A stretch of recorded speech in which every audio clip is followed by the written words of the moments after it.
Alright, guys, gals, and everything in between! So, the best way to explain this episode of The Strain, to me anyway, is this one was for the fanfiction writers. That was for dang sure.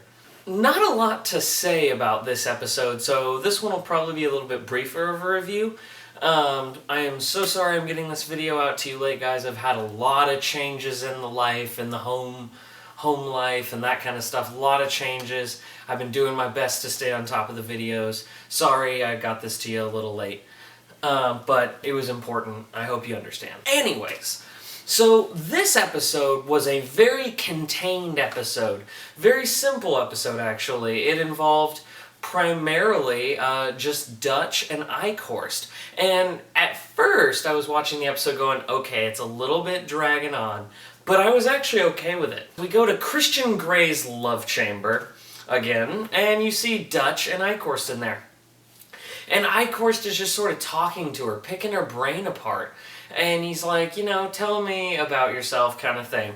And, of course, she's non-compliant at all, because why would you be? You're trapped in some kind of weird vampire chamber of torture and death and other stuff. Dutch, of course, doesn't comply.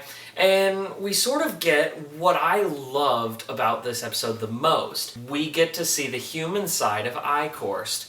Eichhorst is sitting there talking to her and then starts asking about, romance and that kind of stuff.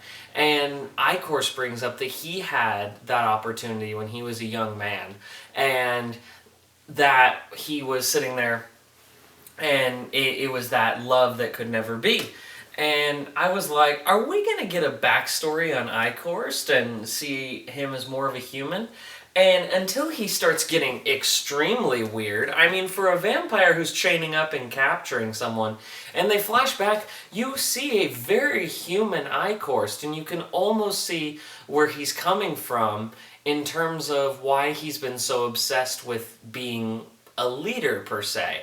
And they really humanize Eichhorst, and I love that. This episode is almost entirely Eichhorst. We get Satrakian locked up in an apartment, which is in fact the kid from that flashback, where he goes into the church and he's fighting them when he was younger, and that is where this guy's now older and he's got him captive.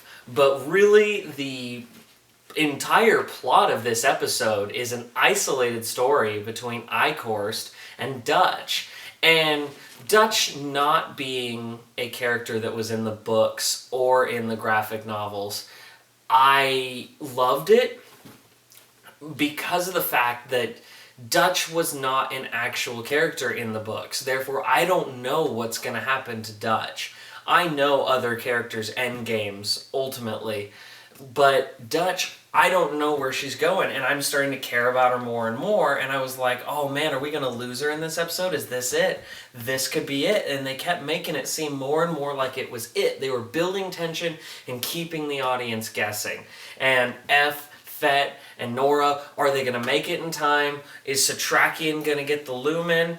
I don't know, but it didn't look like it in that episode. Eichhorst flashbacks, what I really loved is they did their best to make you care about Eichhorst, where he's in World War II and you see him as a salesman. Now, coming from a guy who's worked in retail for a long time now, Eichhorst, seeing him get that sort of consultation that you're not selling enough, you're not doing that enough, you need more, increase your percentages. That was so relatable, where you see Eichhorst and he's not a great salesman of radios and he's struggling financially, but he really likes this girl in the office and he's trying to date her. And I loved seeing that because you saw a much different Eichhorst. The Eichhorst we see now is kind of cocky and arrogant. You see him back then and he's human. And this was one of the best things of the whole entire season, is because they really humanized a character that I would have never thought would be humanized. And they did it so well, and you cared so much about the characters. in seeing the plot, you know that something's going to go wrong, but they're actually going on dates, and a Nazi bursts in and talks about how we got to take the party back. And you can kind of tell what's going to happen, where she's like, please, let's go, let's go. And he's like, no, I want to hear this. And he's talking about, like, let's take it back for the German people. The Jews are the parasites and all of that. And as you're sitting there, she stops. And I'm like, oh, she's Jewish. And Eichhorst has no idea that as he's sitting here talking as a Nazi, that the woman he's trying to date and that he really likes is Jewish. And so you see this sort of awkward balance between the two. And as if you think that's enough, then we flash forward, of course, and we're like, oh, so that's it. And then Dutch and Eichhorst have a fight over a pineapple, basically. That pineapple looks delicious. That was actually my main thought throughout that entire scene was, that pineapple looks delicious. I kind of want it now.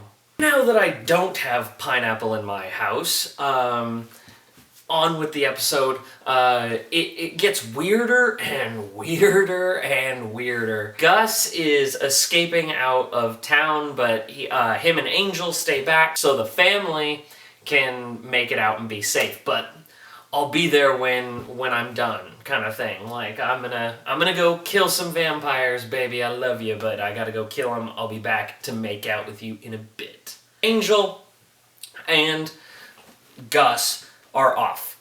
You haven't seen them in a few episodes, and all of a sudden they just sort of show up for essentially a cameo.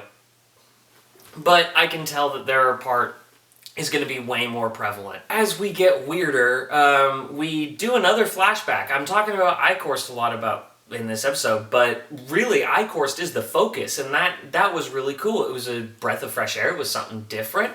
But we cut to the future where he's actually a leader in the Nazi party, and he's walking around, and he gets called into a meeting because there's a woman who says she knows him, and it's her, and she said that they're threatening to deport us, and you see Eichhorst, and you kind of see that moment. He goes from having a heart to soulless, or near, like, treading that fine line where all of a sudden he says, no, this is an old coworker who worked in my office, and she got in trouble for stealing.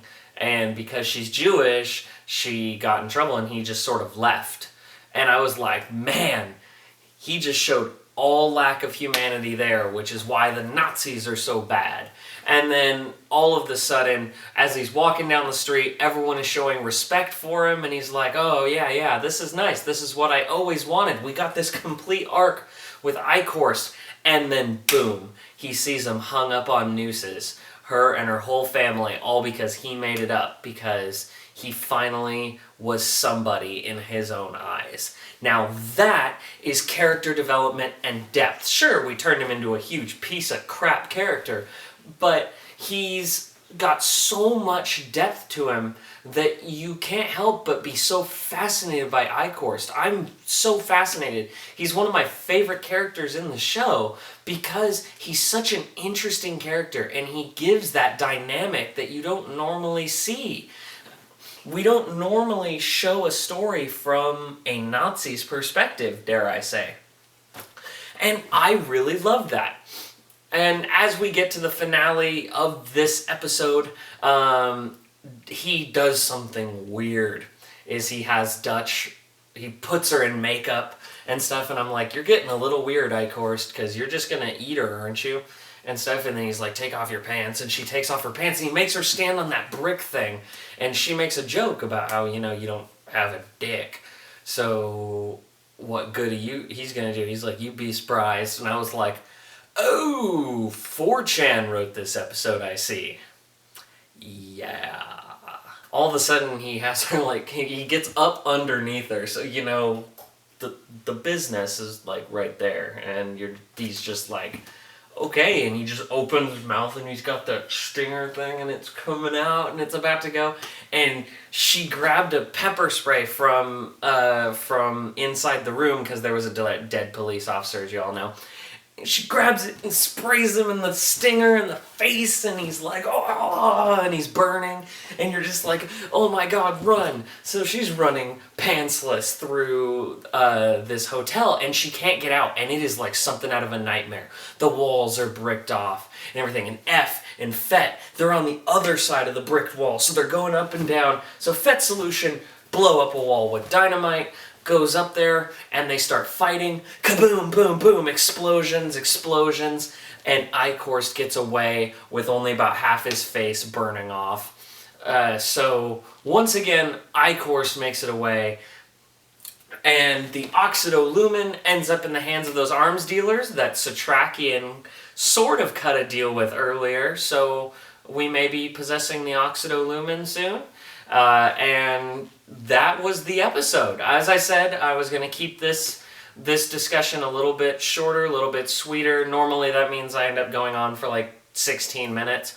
But this episode was a very simple and contained story. I loved every minute of it. They fleshed out characters. I want them to do this more in the show, where they focus on one character and you get to really know them, because I really feel like I got to know Icorst better than all of his character story arc in Season 1.